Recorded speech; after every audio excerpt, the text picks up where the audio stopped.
자, 이 고린도전서 15장은 부활장인데 고린도 교회가 처음에는 바울이 전해준 이 복음을 잘 믿었는데 시간이 지나면서 예수 그리스도의 이 부활을 좀 의심하기 시작했습니다. 그래서 바울이 이 의심하는 고린도 교회에게 예수님의 부활은 이건 실제적 사건임을 여러 가지로 이제 변정하고 그들에게 권면을 하고 있습니다. 자, 바울은 신앙이 약한 자들에게 무조건 믿어라 이렇게 말씀하지 않았습니다. 아주 논리정연하게 이 신앙을 가질 것을 말씀을 했는데 이 부활에 대해서도 여러 가지로 증거를 하고 있습니다. 먼저는 성경의 증거입니다. 그래서 고린도전서 15장 3절 4절에 보니까 성경대로 그리스도께서 우리 죄를 위해서 죽으시고 또 장사 지낸 바 되셨다가 성경대로 사흘 만에 다시 살아나셨다. 자, 성경의 그 증거를 이제 예를 들고 있습니다. 예수님의 부활은 성경에서 예언하고 있는 말씀인데 그대로 성취가 되었다는 것입니다. 그리고 또 역사적 증거를 듭니다. 자, 예수님의 부활은 전설적인 이야기가 아니고 이것은 역사 속에서 이루어진 사건이다. 그렇게 말씀합니다. 자, 예수님은 우리 죄를 위해서 이 땅에 오셔서 십자가를 지시고 죽으셨고요. 그리고 3일 만에 예수님은 다시 부활하셨습니다. 자, 이 역사적 사건이라는 것입니다. 그래서 부활에 대해서 의심하는 고린도 교인들에게 부활을 믿을 것을 권면합니다.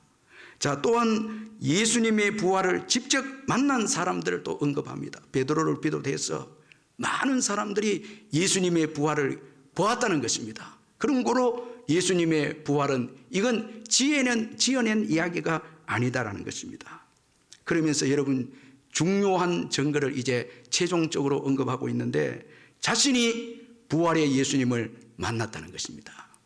자, 우리가 여러분 이 부활에 대해서 증인으로서 우리가 다른 사람들에게 소개할 때 최고 중요한 증인은 바로 우리 자신입니다.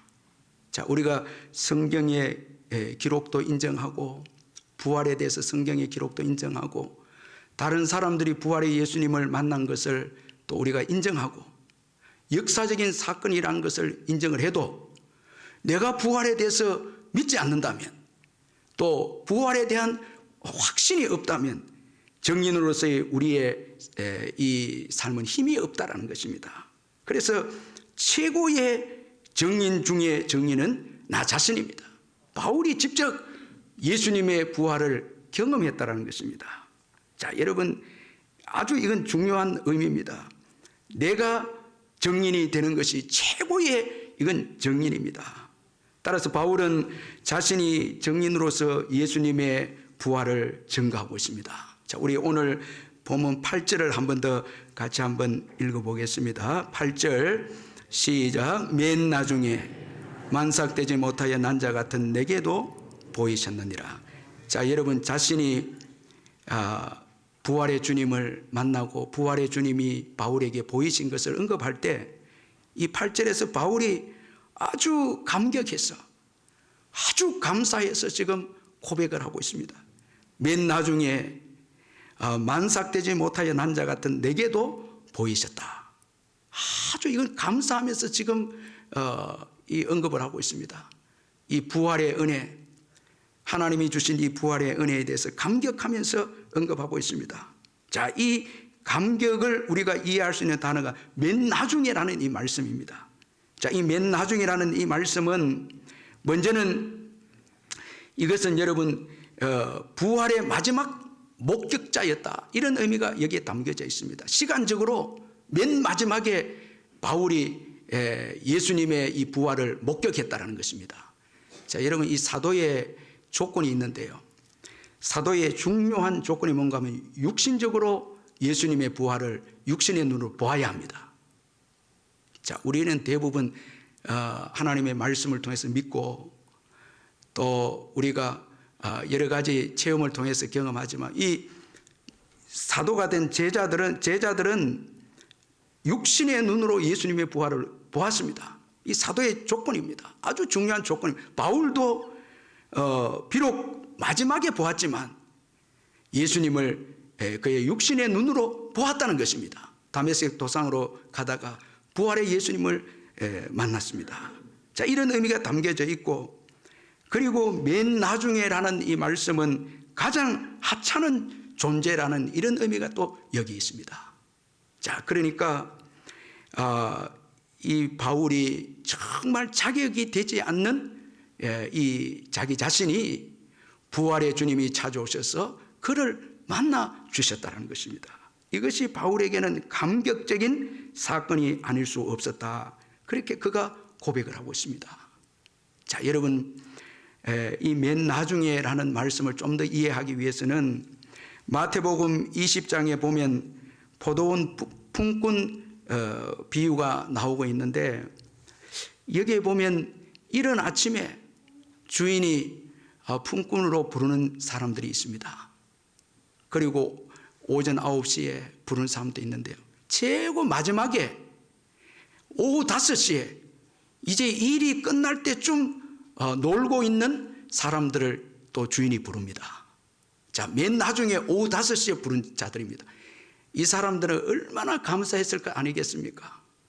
정말 그 주인이 긍휼을 베풀어서 놀고 있기 때문에 긍휼을 베풀어서 불쌍히 여겨서 이들을 맨 나중에 부릅니다. 그런데 임금은 똑같이 줍니다. 이게 특별한 주인의 사랑과 은총이 아닙니까? 이와 마찬가지로 바울이 사도로 부름받은 것은 오후 5시에 부름을 받은 품꾼과 같았다라는 이런 의미가 여기에 담겨져 있습니다. 주인의 큰 사랑과 긍휼 때문에 부름을 받은 바울이었습니다. 그래서 바울은 부활의 주님을 만난 것을 회상하면서 감격하는 이런 모습을 오늘 본문에서 보여주고 있습니다.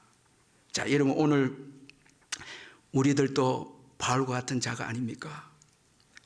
정말 하나님의 은혜가 아니었더라면 여러분, 부름을 받은 수 없는 우리들이 아니었겠습니까? 그런데 은혜로 우리를 불러주셨다라는 것입니다. 여러분, 최고의 이 복은 예수님을 만나서 부활의 은혜를 우리가 받는 것입니다. 예수님을 믿어서 부활의 은혜를 받는 것, 이건 최고 큰 축복입니다. 부활의 예수님은 인생 단 하나의 희망입니다. 예수님의 부활은 모든 인생에게 주어진 이 죽음을 극복하게 되는 유일한 길이 예수님의 부활입니다. 그런 거로 우리 예수 믿는 자들에게 있어서 최고의 큰 축복은 예수님의 이 부활을 믿는 것입니다. 이 부활의 은혜를 받은 것입니다. 그럼 구체적으로 부활의 은혜를 받은 자의 삶의 특징이 무엇이겠습니까? 자, 오늘 이 본문을 통해서 살펴보면 먼저는 겸손입니다. 바울은 부활의 예수님을 만나고 겸손해졌습니다. 오늘 이 본문에 보면 바울의 겸손을 여러 곳에서 언급하고 있습니다. 맨 나중에 표현하고 있고, 만삭되지 못한 자 같은 내게도 보였다, 이렇게 표현하고 있고, 나는 모든 사도들보다 지극히 가장 작은 자다, 사도 중에 가장 작은 자다, 이렇게 고백하고 있습니다. 여러분, 이 부활의 주님을 만나면 여러분, 우리의 진정한 모습을 발견하게 됩니다. 자, 죄인됨을 발견하게 됩니다. 그래서 진정으로 겸손한 자가 되고 나의 약함을 알게 됩니다. 이 부활의 예수님을 만나면 나의 약함을 알게 되는 것입니다. 마치 여러분, 빛이 오면 어둠이 다 드러나듯이 빛 대신 예수님께서 우리에게 찾아오셔서 우리를 조명해 주면 우리 죄가 다 드러나는 것입니다. 이 팀 켈러의 부활을 입히다라는 책을 보면은 팀 켈러 목사님이 이런 말씀을 하고 있습니다.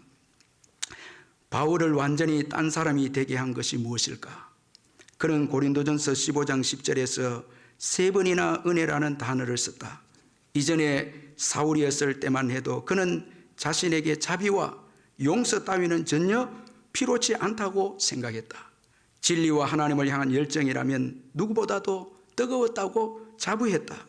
그런데 삶 앞에 낮아져 자신의 결함과 부족함을 보고 하나님의 용서가 필요함을 깨닫고 나자 그동안 배척했던 여러 주장과 진리 앞에 그의 마음이 열렸다. 바울은 스스로 구원할 수 있으며 자신의 열심과 의로 하나님의 복을 얻어낼 수 있다고 생각했다. 그런 그를 하나님이 만나주셔서 다 용서하시고 사도로 삼으셨다. 이렇게 팀 켈러가 이 부활을 입히다 책에서 고백을 하고 있습니다. 여러분, 부활의 예수님을 바울이 만남으로 인해서 자신이 용서받아야 될 죄인임을 깨닫게 됩니다.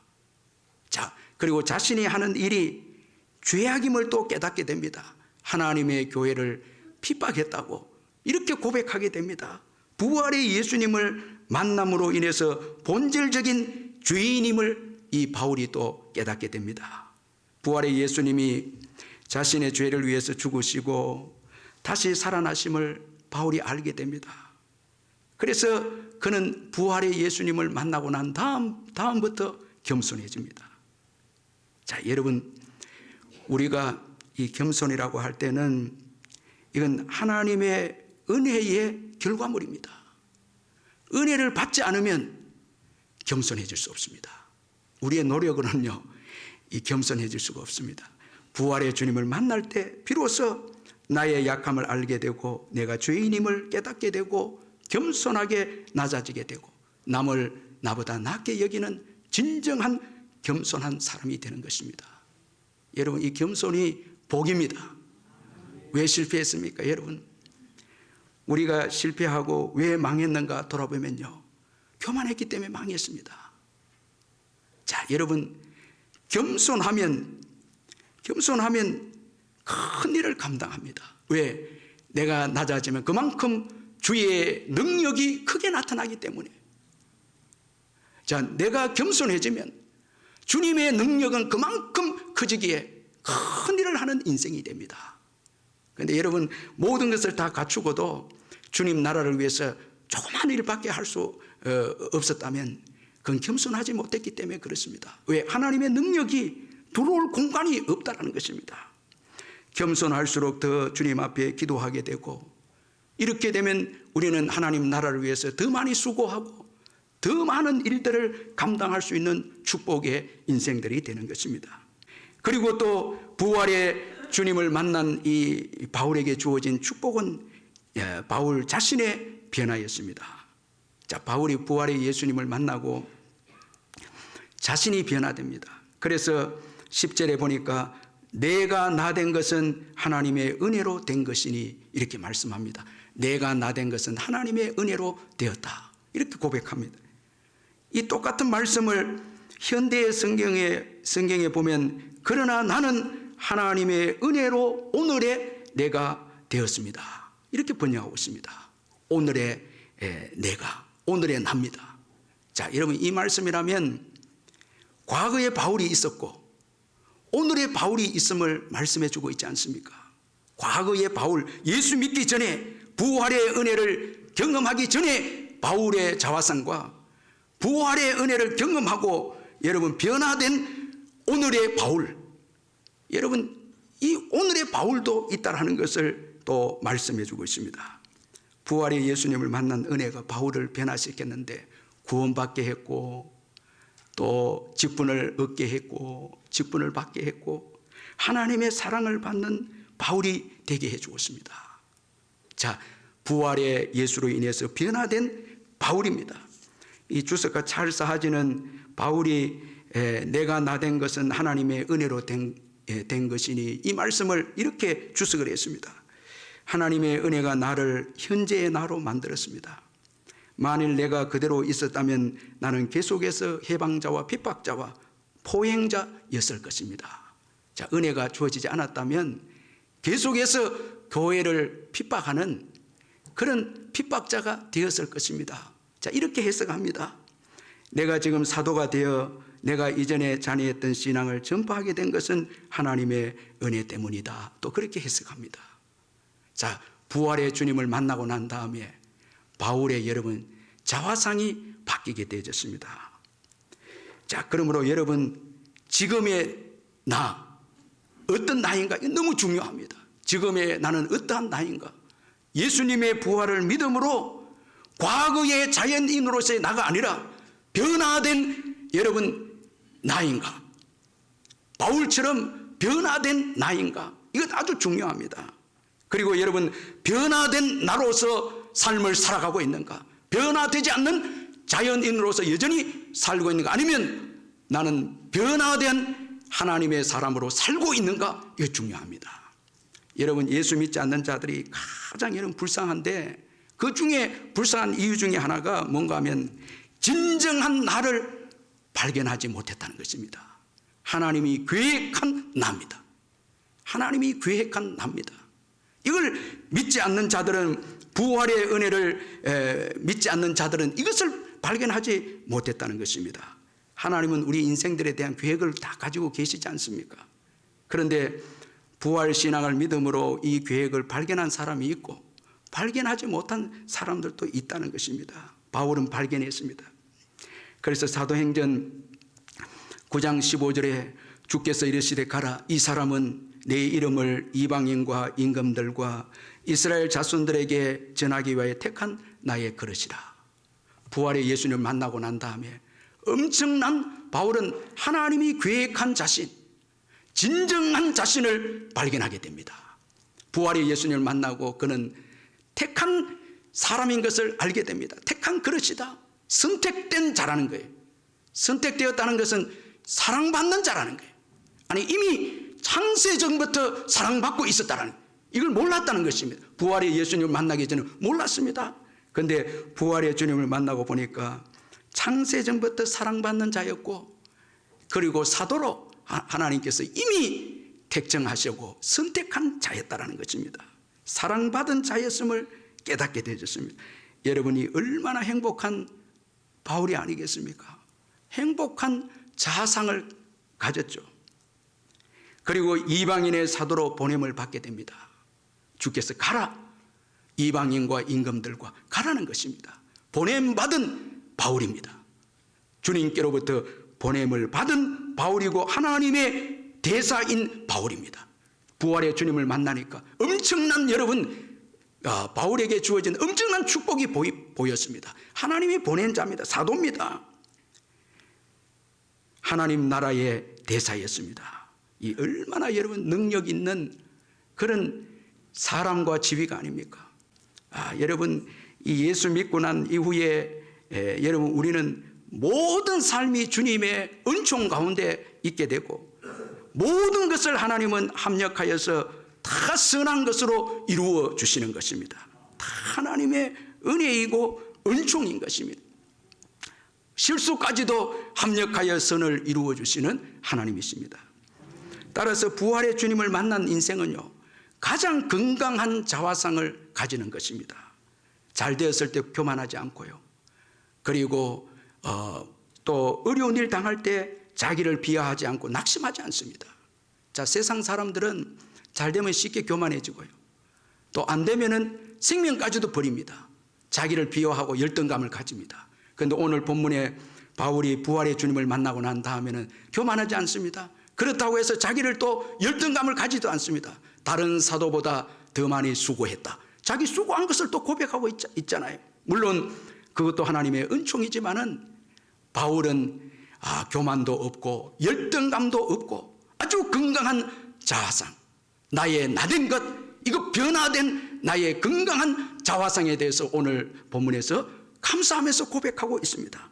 부활의 은혜 때문에 내가 이렇게 건강한 자화상을 가지고 사역하게 되고 살게 되었다고 그렇게 고백하고 있습니다.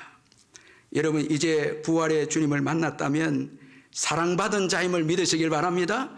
택한 그릇임을 믿으시길 바랍니다. 하나님을 위한 일이 있습니다. 사명감이 있습니다. 그런 거로 여러분, 이 어려운 때에 부활의 주님을 만나기 전에 그 자화상을 붙잡고 염려하고 걱정하고 두려워하고 그렇게 하면 안 됩니다. 이제 우리는 바뀌었습니다. 부활의 주님으로 인해서 사랑받는 자였고 지금도 사랑받고 있고, 그리고 우리에게는 다 사명이 있습니다. 복음을 위해서 일하는 사명이 있습니다.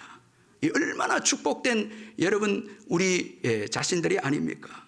여러분, 오늘도 감사하면서 찬송하고 소망 중에 복음을 위해서 열심히 여러분 일하시고 또 믿음으로 여러분 감사하면서 또 나아가시기를 바랍니다. 그리고 이 부활의 은혜, 바울에게 주어진 이 부활의 은혜는 하나님의 일을 위해서 많이 수고하게 했다고 그렇게 고백하고 있습니다. 바울은 부활의 은혜를 받고 난 다음에 다른 모든 사도들보다 더 많이 수고했다고 말씀하고 있습니다. 이것은 자신의 열심에 따른 것이 아니라 자기와 함께 하신 하나님의 은혜 때문이었다고 그렇게 고백하고 있습니다. 자, 우리 10절을 마음에 한번 새기는 의미에서 한번 마지막으로 한번 읽어보겠습니다. 시작. 그러나 내가 나 된 것은 하나님의 은혜로 된 것이니 내게 주신 그의 은혜가 헛되지 아니하여 내가 모든 사도보다 더 많이 수고하였으나 내가 한 것이 아니요 오직 나와 함께 하신 하나님의 은혜로라. 부활의 주님을 만나고 난 다음에 주님은 바울을 떠나지 아니했습니다. 항상 함께 해주었습니다. 자, 바울은 이것을 경험했습니다. 그리고 앞으로도 영원히 함께 해주실 것을 그는 믿었습니다. 그래서 디모데후서 4장 16절 18절에 보니까 내가 처음 변명할 때에 나와 함께한 자가 하나도 없고 다 나를 버렸으나 그들에게 허물을 돌리지 않기를 원하노라. 주께서 내 곁에 서서 나에게 힘을 주심은 나로 말미암아 선포된 말씀이 온전히 전파되어 모든 이방인이 듣게 하려 하심이니 내가 사자의 입에서 건짐을 받았느니라. 주께서 나를 모든 악한 일에서 건져내시고 또 그의 천국에 들어가도록 구원하시리니 그에게 영광이 세생무궁토록 있을지어다. 자, 사람들이 다 버려도 주님은 바울 곁에 계셨습니다. 여러분, 오늘 예수님의 부활신앙을 믿는 저희들에게는 예수님께서 영원토록 함께 하십니다. 사람들이 우리를 버릴 수도 있지만 하나님은 버리지 않습니다. 바울 곁에 계셨고 그리고 힘을 주었습니다. 그래서 바울이 이방인의 선교를 다 할 수 있었다고 고백하고 있습니다. 이 하나님은 천국 가는 그때도 함께 하시고 영원토록 함께 하신다. 바울이 이렇게 죽음을 앞두고 고백을 하고 있습니다. 여러분, 기독교인들만큼 여러분 많은 일을 하는 사람들이 없습니다. 세상에는요, 신념이 있으면 큰 일을 합니다. 국가의 일도 신념을 가지고 국가를 위해서 생명까지 드린 분도 있지만은, 그러나 신앙은, 부활 신앙은 그걸 훨씬 더 뛰어넘는 게 모든 어려움을 부활 신앙이 이기게 합니다. 그리고 많은 일을 감당하게 합니다. 큰 일을 하게 합니다. 그러니 여러분, 이 부활 신앙의 은혜, 이거 얼마나 귀한 은혜가 아니겠습니까? 오늘 저와 여러분이 여러분 예수 믿는다는 것은 부활 신앙의 이 은혜를 받은 것을 여러분 믿으시길 바랍니다. 부활 신앙을 우리가 부활의 은혜를 받았다라는 것입니다. 내게 주신 하나님의 은혜, 이 부활의 은혜입니다.